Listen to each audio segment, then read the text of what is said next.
Shalom, selamat pagi semuanya. Sebelumnya saya akan memperkenalkan diri saya terlebih dahulu. Nama saya Stefan Kunci Tepu dengan NIM 2311101019. Saya dari kelas S1 TT11A. Kali ini saya akan merangkum materi pembelajaran komunikasi data yang telah saya pelajari di semester 2 ini di tahun 2023. Kita tidak terlepas dari yang namanya telekomunikasi. Dan dapat kita ketahui bersama, perkembangan telekomunikasi saat ini sangat pesat dalam berbagai aspek. Salah satunya adalah dalam pendidikan, dalam pendidikan. Di video ini, saya akan sedikit menjelaskan apa yang saya pelajari dan yang saya ketahui dengan baik dan mudah dipahami. Dan kemungkinan di video saya ini kemungkinan saya akan membuat video dalam durasi 15 menit. Oke, kita lanjutkan ke rangkumannya. Oke, kali ini saya akan merangkum pembelajaran komunikasi data yang telah saya pelajari di semester 2 di tahun 2024 ini. Untuk ini adalah tugas besar yang diberikan dosen kepada saya untuk memenuhi nilai akhir di mata pelajaran komunikasi data saya. Adapun yang akan saya bahas, yang pertama, apa itu komunikasi data, yang kedua, parameter komunikasi data, yang ketiga, oscillator, yang keempat, komponen komunikasi data, yang kelima, protokol komunikasi data, dan yang keenam, kesimpulan. Apa itu komunikasi data? Komunikasi data adalah proses pengiriman dan penerimaan data atau informasi antara dua atau lebih perangkat atau sistem komputer. Proses ini melibatkan transfer informasi dalam bentuk sinyal elektrik, optik, atau elektromagnetik melalui media transmisi seperti kabel, gelombang radio, atau serat optik. Komunikasi data sangat penting dalam berbagai aplikasi teknologi informasi dan telekomunikasi, termasuk jaringan komputer, internet, dan sistem komunikasi nirkabel. Selanjutnya, parameter komunikasi data. Bandwidth. Bandwidth adalah jumlah maksimum data yang dapat ditransmisikan melalui media komunikasi dalam satu satuan waktu. Biasanya diukur dalam bit per second atau bps, kilobit per second atau kbps, megabit per second atau mbps, dan gigabit per second atau gbps. Pentingnya menentukan kapasitas saluran untuk mentransfer data. Semakin besar bandwidth, maka semakin banyak pula data yang bisa ditransmisikan. Selanjutnya, latency. Latency adalah waktu yang diperlukan untuk sebuah paket data untuk melakukan perjalanan dari pengirim ke penerima. Pentingnya mempengaruhi kecepatan respon dalam komunikasi data. Latency yang rendah penting untuk aplikasi real-time seperti VoIP dan gaming. Selanjutnya, jitter. Jitter adalah variasi dalam waktu tunda pengiriman paket data. Pentingnya jitter yang tinggi dapat menyebabkan kualitas suara dan video yang buruk dalam komunikasi multimedia. Selanjutnya, throughput adalah jumlah data yang berhasil ditransmisikan dari pengirim ke penerima dalam satu satuan waktu. Pentingnya mengukur performa sebenarnya dari jaringan. Throughput yang tinggi menunjukkan jaringan yang efisien. Selanjutnya, paket loss.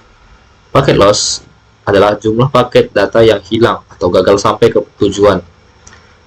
Pentingnya tingkat paket loss yang tinggi dapat menyebabkan penurunan kualitas komunikasi data, terutama untuk aplikasi yang sensitif terhadap data loss seperti streaming video dan VoIP. Error rate. Error rate adalah jumlah kesalahan bit yang terjadi selama transmisi data. Pentingnya tingkat kesalahan yang rendah diperlukan untuk menjaga integritas data, error detection, dan correction mode digunakan untuk mengurangi error rate. OC layer. OC atau Open System Interconnection Layer adalah model referensi yang digunakan untuk memahami dan merancang arsitektur jaringan komputer. Model ini dikenal sebagai OC reference model dan terdiri dari 7 lapisan yang masing-masing mewakili fungsi-fungsi yang berbeda dalam proses komunikasi data. Berikut adalah penjelasan singkat tentang masing-masing lapisan OC. Ini dia OC layer, ada 7. Yang pertama physical, kedua data link, ketiga network, keempat transport, kelima season, keenam presentation, dan yang ketujuh application. Yang pertama itu lapisan fisik atau physical layer, adalah lapisan terendah dalam model OC, bertanggung jawab untuk transmisi data fisik seperti tegangan, sinyal, dan bit. Ini termasuk spesifikasi perangkat keras fisik seperti kabel, konektor, dan teknologi transmisi. Fungsi utamanya mengatur cara data dikirim secara fisik melalui medium transmisi.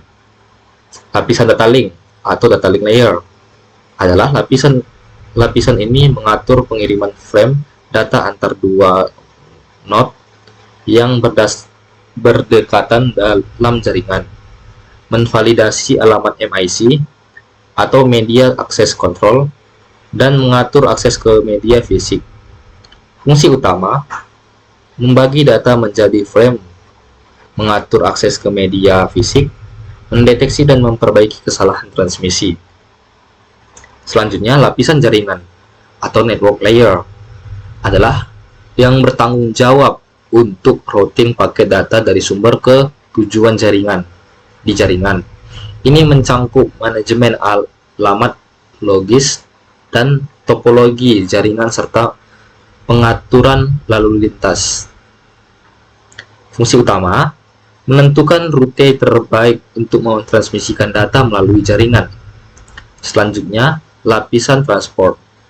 Transport layer adalah menangani pengiriman data end-to-end antara host, mengatur kontrol kesalahan, dan aliran data. Fungsi utamanya memastikan pengiriman data yang andal dan efisien antar pengirim dan penerima. Selanjutnya, lapisan sesi atau session layer adalah memungkinkan mengatur dan mengakhiri sesi komunikasi antara dua mesin. Ini menyediakan mekanisme untuk mengontrol dialog antar aplikasi. Fungsi utamanya manajemen sesi komunikasi antar aplikasi yang berjalan di node yang berbeda. Selanjutnya, lapisan presentasi atau presentation layer adalah mengatur format data untuk presentasi ke aplikasi, termasuk inskripsi, dekripsi, kompresi, dan format data. Fungsi utama menangani sintaksi dan semantik informasi yang ditransmisikan antara aplikasi. Dan yang terakhir, lapisan aplikasi atau application layer adalah lapisan teratas dalam model OC, menyediakan antarmuka antar aplikasi, pengguna, dan jaringan. Ini mendukung layanan berbagai aplikasi seperti email, web browsing, dan protokol file transfer. Fungsi utamanya menyediakan layanan komunikasi langsung antar aplikasi, pengguna, dan jaringan. Komponen komunikasi data. Yang pertama itu pengirim atau sender. Perangkat atau sistem yang melalui pengirim data seperti komputer, smartphone, dan sensor. Penerima atau receiver, perangkat atau sistem yang menerima data yang dikirim oleh pengirim. Yang ketiga, medium transmisi atau transmission medium, saluran fisik atau nirkabel yang digunakan untuk mengirim data seperti kabel tembaga, serat optik, dan atau frekuensi radio. Selanjutnya pesan atau message, data atau informasi yang dikirim dari pengirim ke penerima. Pesan ini dapat berupa teks, gambar, audio, video, atau data lain. Selanjutnya protokol.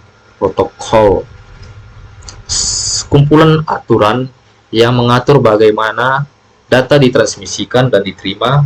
Protokol memastikan bahwa data ditransmisikan dengan benar dan dapat dipahami oleh penerima.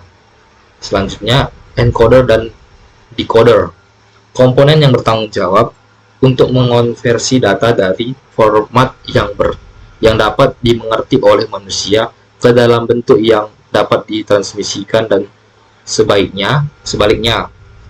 Ini termasuk proses encoding, pengodean, dan decoding data. Selanjutnya channel atau kanal, jalur atau saluran komunikasi yang menghubungkan pengirim dan penerima. Channel bisa berupa saluran fisik seperti kabel atau saluran nirkabel seperti gelombang radio. Selanjutnya sinyal atau signal. Representasi fisik adalah representasi fisik dari data yang dikirimkan melalui medium transmisi. Sinyal ini dapat berupa gelombang elektrik, optik, atau elektromagnetik, tergantung pada jenis medium transmisi yang digunakan. Selanjutnya multiplexer dan demultiplexer, komponen yang digunakan untuk menghubungkan multiplexer beberapa sumber data ke dalam suatu saluran transmisi dan memisahkan demultiplexer data yang diterima ke sumber asalnya. Selanjutnya deteksi dan koreksi kesalahan.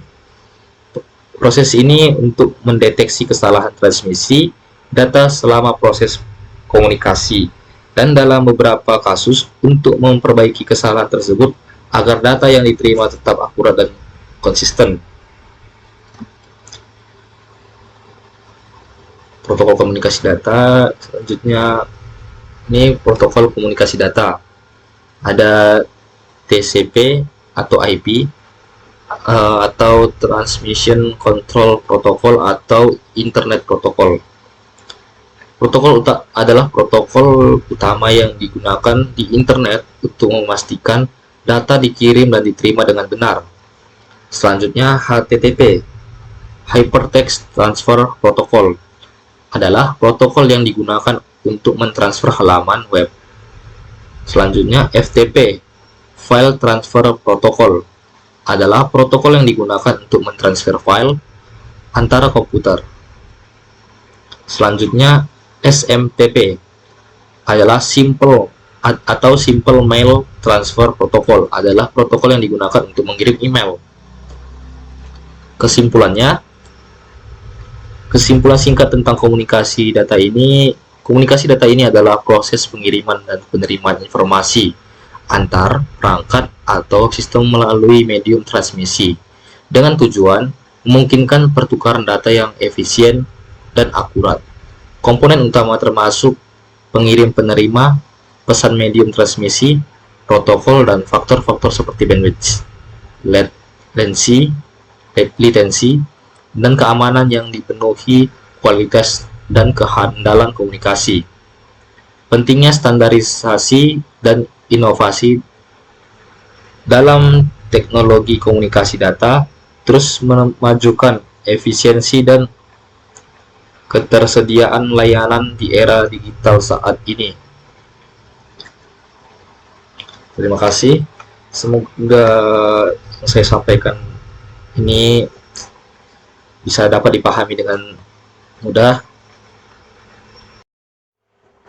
Oke, mungkin itu saja yang dapat saya sampaikan dalam video saya presentasi saya pada hari ini. Sebelum menutup presentasi saya pada hari ini, saya akan menyampaikan beberapa kualitas yang saya dapatkan. Yang pertama, kelemahan terbesar kita terletak pada menyerah.